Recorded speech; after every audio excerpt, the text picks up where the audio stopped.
No, they don't. There is a very interesting, and I will add somewhat problematic intersection between relationship TikTok and spiritual TikTok, where a lot of these terms, such as awakened, divine feminine, divine masculine, and shadow, become convoluted in order to perpetuate very, very old, antiquated relationship tropes. I would argue that there is not one person on this earth that is awakened, right? Like there's not. There is just a constant state of awakening with which we commit to as we begin to dedicate ourselves to working on our consciousness. And that's when the embodiment happens, right? When we apply our consciousness to being present in our bodies. But that is not something that is specifically in the female body. It is something that every human being has an opportunity to strive for.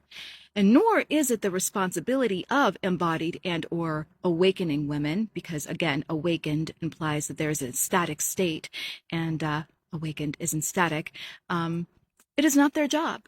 It is not their job to dismantle the shadow of their intimate partner. There's a leverage of responsibility there that I think is problematic as fuck.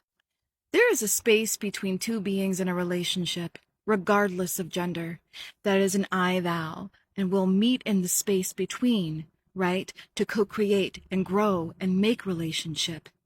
But if one person has to take on all the emotional labor and spiritual labor to dismantle the shadow of their partner, well, I mean, that's a trope that's been handed down to women since the beginning, right?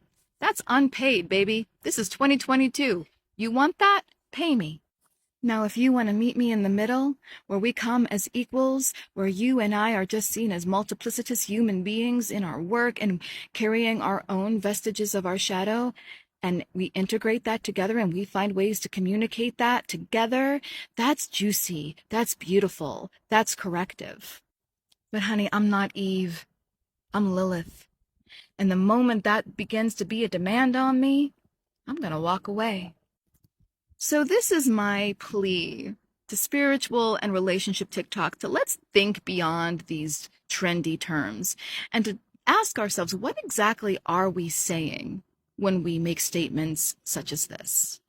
Because this shit ain't it.